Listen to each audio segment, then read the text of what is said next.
Bonjour à toutes et tous et bienvenue sur IDIR TV dans votre émission spéciale Grand Pont.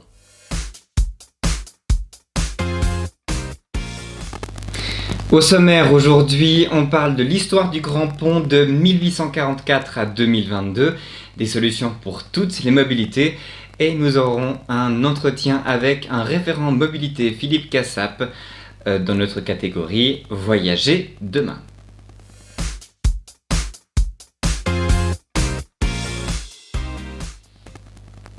Voilà pour le sommaire, soyez les bienvenus dans votre émission Grand Pont. Et avant de commencer cette émission, je souhaite vous rappeler que depuis le 4 janvier dernier, IDIR FM a changé d'identité et s'appelle dorénavant IDIR TV. Les émissions qui ont déjà été publiées auparavant sous l'identité de IDIR FM restent publiées et les émissions qui seront publiées par la suite seront sous l'identité nouvelle de IDIR TV. Nous avons mis à jour notre tout nouveau logo IDIR TV. Et aujourd'hui, au nom de toute l'équipe et de la rédaction de IDIR TV, je vous adresse nos meilleurs vœux pour cette nouvelle année 2022, qu'elle vous apporte plein de belles choses. On commence avec l'histoire de ce pont à Lausanne, carrefour de grandes voies internationales vers l'Italie, la France et l'Allemagne. Lausanne est implantée sur un territoire comportant plusieurs collines et ravins profonds qui constituent autant d'obstacles à la circulation.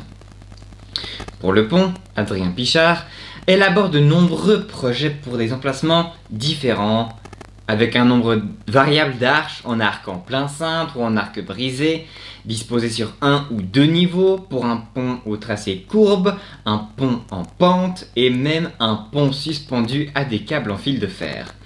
En définitive, on se détermine pour un pont horizontal en pierre, à 2 étages d'arches superposées, car la ville de Lausanne prend en charge le surcoût pour un pont de niveau. La mise en route du chantier est quelque peu retardée, certains députés au Grand Conseil contestant les études effectuées et demandant une mise au concours afin d'élargir le champ d'investigation.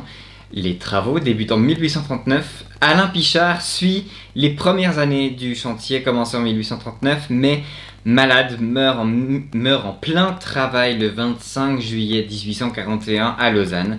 Le pont à niveau qu'il avait projeté et dont il avait dessiné les plans, traversant la vallée du Flon, à la hauteur de la place Saint-François, prend son nom pendant quelques années avant d'être renommé Grand Pont tel qu'on le connaît aujourd'hui quelques années plus tard. Son adjoint, l'ingénieur William Fraisse, lui succède alors au poste d'ingénieur cantonal, mais c'est l'architecte Henri Perregaux qui est chargé d'achever le Grand Pont.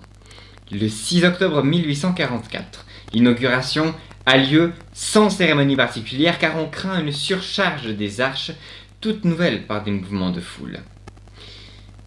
Le coût de la construction de ce pont aura été de 407 000 francs. 130 000 francs ont été supportés par la ville de Lausanne, le reste à la charge du canton de Vaud. Cet ouvrage d'art, initialement appelé Pont Neuf ou Pont de Pépinet, prend le nom de Pont Pichard à la suite d'une pétition des citoyens et d'une campagne de presse menée en 1845 par le Nouvelliste vaudois. Durant le premier quart du XXe siècle, cet imposant ouvrage prend définitivement le nom tel qu'on le connaît aujourd'hui de Grand Pont. Cet événement suscita au poète vaudois Jean-Jacques Porchat quelques rimes en l'honneur de ce nouveau pont, et voici son poème. D'arceaux puissants, voyez ce double étage unir deux saints trop longtemps séparés. J'entends leur voix divine chanter aux deux collines. Pour assurer le bonheur humain, entre eux, il faut aplanir les chemins. De Saint-Laurent, l'amant voyant sa belle, à Montbenon, passé comme un zéphyr, il accourait, mais le coteau rebelle gênait sa marche et trompait son désir. Ô peine superflue, la belle est disparue. Pour assurer le bonheur humain, entre eux, il faut aplanir les chemins. Vin de Lavaux, sa richesse et sa gloire, vous voiturez, demandez trop d'efforts. Plus d'un voisin renonçait à vous boire. La route est libre. Allez quitter ces bords de nos amis et frères. Allez remplir les verres. Pour assurer le bonheur humain, entre eux, il faut aplanir le chemin. En 1892, vu l'important accroissement de la population de la ville, le grand pont doit être élargi. On étend les trottoirs sur des encorbellements métalliques au moyen de fers ores transversaux ancrés sur lesquels reposent des aires de béton. Du carrelage en ciment et des poutrelles métalliques présentant l'aspect d'arc évidé. Ces derniers s'appuient sur des panneaux pleins reliant la double console, initialement destinée à supporter des écussons et d'autres décorations qui ne verront jamais le jour par manque d'argent.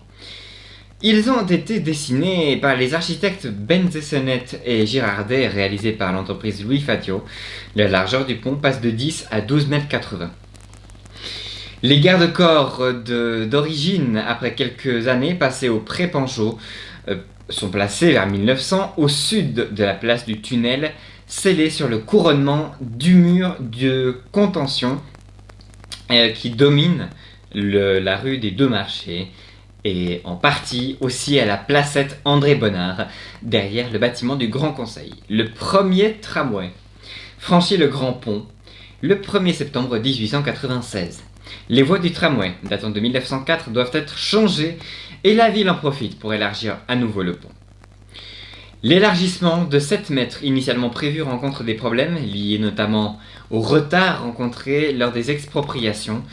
Il est alors décidé de n'élargir le pont que de 2 mètres.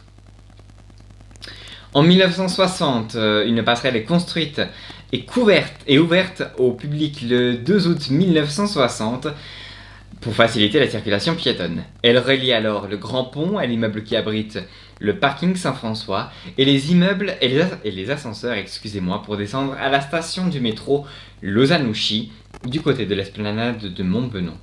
En 2000, une nouvelle passerelle avec un escalier et 2 ascenseurs en son centre est construite et mise en fonction au mois de mai, qui coïncide avec l'inauguration de la nouvelle gare de Lausanne-Flon et l'arrivée du Lausanne-Échalon-Bercher-Leb, qui est actuellement fermé pour travaux entre Lausanne-Flon et Prix-Chasseur, réouverture prévue à Pâques 2022. Par rapport à l'ancienne, cette nouvelle passerelle est décalée d'une vingtaine de mètres du côté de la place Bel-Air, en face de la rue Pichard. Elle a l'avantage d'être plate, contrairement à l'ancienne qui a un dénivelé de plus d'1 mètre. Du 23 au 25 octobre de la même année 2000, l'ancienne passerelle qui devait être temporaire, le temps de l'Expo 64, est détruite. Du 19 au 21 juillet 2002, dans le cadre de la construction de la ligne M2 du métro de Lausanne, l'immeuble numéro 2 de l'avenue Jean-Jacques Mercier, qui soutenait l'ancienne passerelle, est détruit pour faire place au point de vente des transports publics de la région lausannoise TL, inauguré en 2008. L'immeuble avait été construit en 1914 et abritait également des commerces. Et on en vient au thème de cette année 2022, les travaux du Grand Pont. En janvier 2022, le Grand Pont devant être assaini, il sera fermé à la circulation juste après la période des fêtes. Les travaux devraient durer un peu moins d'une année. Les TL ont déjà planifié un réseau spécial Grand Pont. On en parlera dans quelques minutes avec mon invité dans notre catégorie Voyager demain. Pour les traversées à vélo et à pied, une passerelle sera construite en parallèle du pont. Pour les traversées à pied et à vélo, une passerelle sera construite en parallèle du pont. Il est dorénavant prévu d'effectuer un entretien tous les 5 ans pour éviter que le pont noircisse à nouveau. En outre, un concours lancé pour le remplacement des garde-corps a retenu en 2005 le projet Catalpa des architectes bernois Schenker, Stuber et von Scharner qui a été proposé à la municipalité. La fermeture du Grand Pont a lieu dès le 15 janvier et jusqu'à novembre 2022. Un pont inauguré en 1844 qui va devoir fermer pour de grands travaux de rénovation, qui sera fermé à toute circulation telle que voitures, transports publics, piétons, vélos. Afin de mener à bien ces travaux, la ville et les TL ont travaillé de concert pour assurer l'accès au centre-ville et un haut niveau d'attractivité tout au long du chantier. Pour la circulation piétonne, une passerelle provisoire est mise à votre disposition pour les utilisatrices et utilisateurs des TL. Un réseau spécial Grand Pont est mis en place, on en parle dans quelques instants, et toute une série d'aménagements vous permettront de circuler à pied, en bus et à vélo à travers la ville. Des aménagements sont également prévus pour le trafic individuel motorisé. Les commerces et lieux de restauration restent accessibles et ouverts durant les travaux. Pour vous accompagner dès le début des travaux, les équipes vous attendront sur place pour vous orienter et répondre à toutes vos questions. Pour vous aider à planifier vos déplacements, informer la clientèle et connaître toutes les actualités du chantier, rejoignez les informations en ligne sur le site de la ville de Lausanne, lausanne.ch, évidemment sur le site des transports publics lausannois, t-l.ch.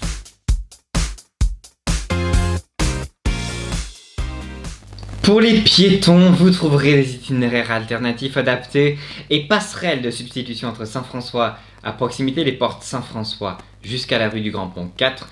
Pour les voitures et véhicules motorisés, vous pourrez accéder facilement au parking du centre-ville. Le trafic de transit est donc de préférence surtout à éviter. Adaptez vos modes de déplacement, les cycles trouveront des itinéraires alternatifs et sécurisés.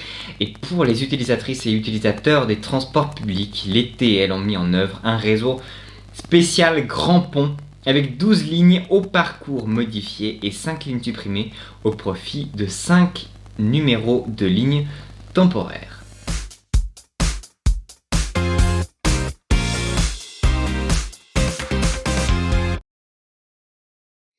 On parle du réseau TL qui est fortement perturbé durant la fermeture du Grand Pont dans notre catégorie Voyage et demain avec mon invité Philippe Cassap, référent mobilité.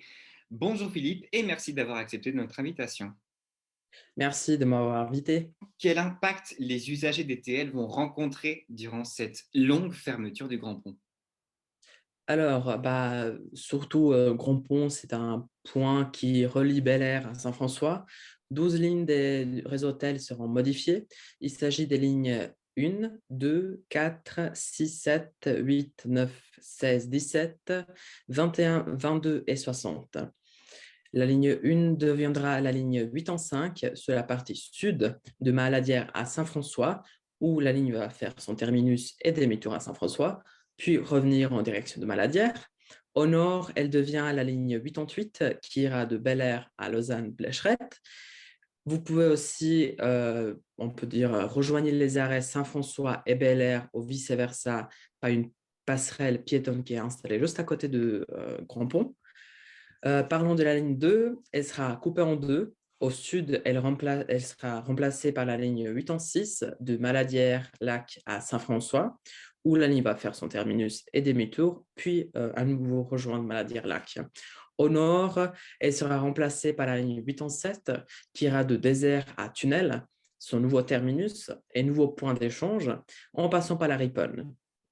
La ligne 4 sera remplacée sur la partie ouest par la ligne 88 de Prix-Coudray à Bel-Air.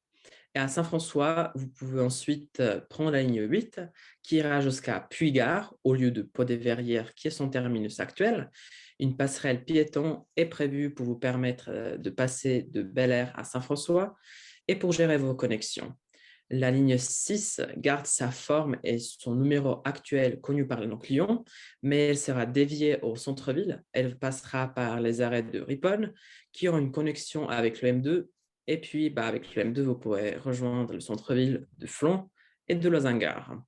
La ligne 7 sera remplacée par la ligne 8 en 4 de Bel-Air à Puy-Valvert. Puis, vous pouvez relier les arrêts Saint-François et Bel-Air ou vice-versa, bien sûr, toujours par notre Golden Bridge, comme on a entendu dans les médias, qui relie, qui remplace notre grand pont. La ligne 8 gardera son numérotation actuelle et ira jusqu'à Puy-Gare au lieu de s'arrêter à Pot-des-Verrières. Elle remplacera aussi partiellement la ligne 4. La ligne 9 est remplacée. À l'est, elle sera remplacée par la ligne 8 en 5 de Saint-François à Loutry-Corniche. Et à l'ouest, elle sera remplacée par la ligne 8 en 4 de Prix-Église à Bel-Air. La ligne 8 en 4 continue son trajet, ensuite en passant par Riponne-Maurice-Béjart et Tunnel, puis il va rejoindre le terminus de Puy-Valvert. Vous pouvez aussi rejoindre à nouveau les arrêts Saint-François au Bel-Air ou vice-versa, pas une passerelle piéton qui sera vraiment un point important pour ces échanges des connexions entre Bel Air et Saint-François qui, voilà, il serait un peu, on peut dire mal desservi. En fait, ça sera un point d'échange, en fait, un grand terminus des lignes qui vont terminer son parcours ici et faire un demi-tour pour à nouveau rejoindre la connexion soit en direction Maladière-Lac, aux Corniches, etc. La ligne 16, elle va garder son forme comme la ligne 6 et sa numérotation actuelle, mais elle sera déviée comme la 6 de le centre-ville après le carrefour de Bel Air, sous les arrêts Ripon-Maurice-Béjart, qui offre une connexion avec le M2.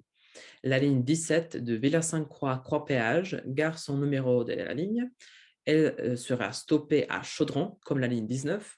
Elle ne desservira plus l'arrêt Bel Air, l'arrêt Saint-François et son terminus de Georgette.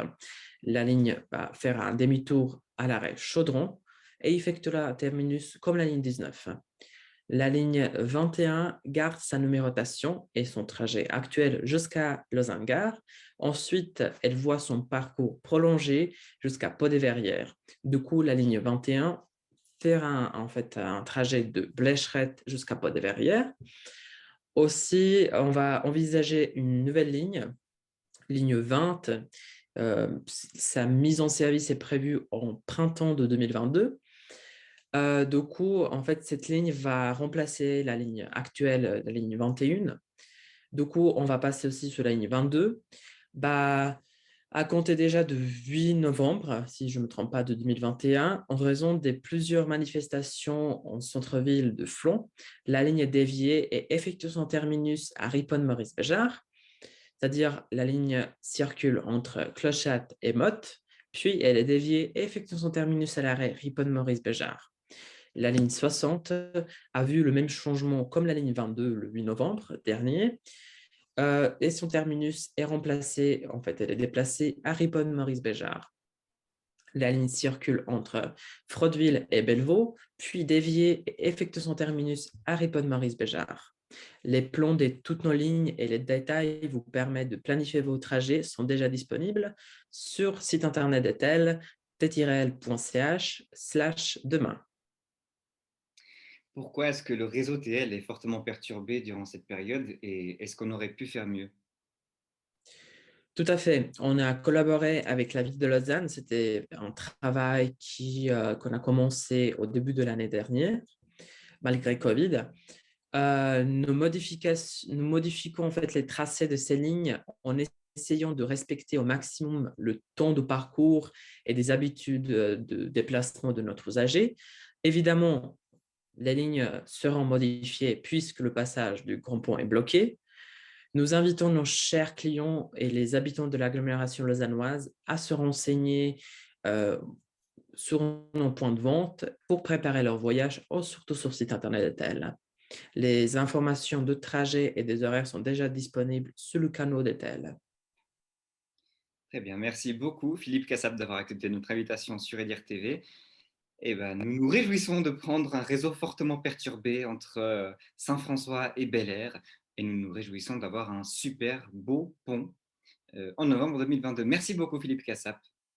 Merci à vous et aussi je rappelle à nos habitants que au cas de questions sur la mobilité et les travaux en général, j'invite de consulter le site internet de Ville de Lausanne, lausanne.ch/grand-pont, ou contacter au 021 315 54 15.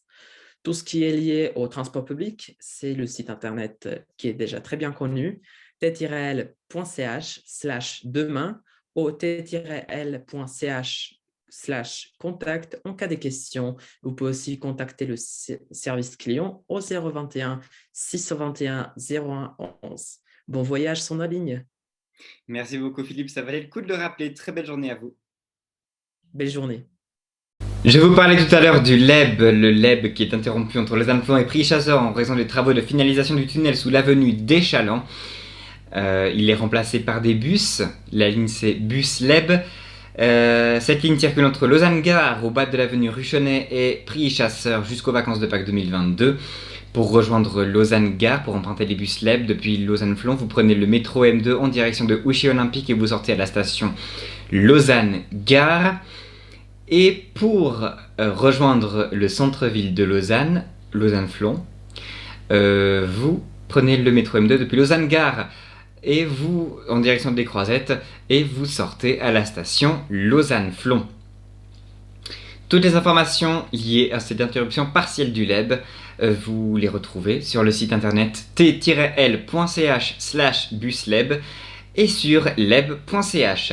C'est la fin de cette émission spéciale Grand Pont. Merci de nous avoir suivis sur IDIR TV. Je remercie infiniment mon invité Philippe Cassat d'avoir accepté notre invitation en vidéoconférence. Vous nous retrouvez toujours sur les réseaux sociaux, mais cette fois-ci sous la nouvelle identité IDIR TV.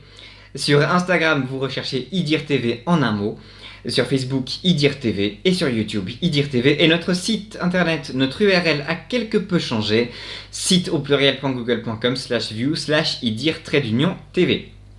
On se retrouve très prochainement avec de nouvelles émissions, notamment En temps réel, qui est de retour l'émission de notre futur tramway lausannois, et l'édition politique qui revient avec de nouvelles votations. Merci de votre fidélité. Prenez soin de vous. Très très belle journée à vous.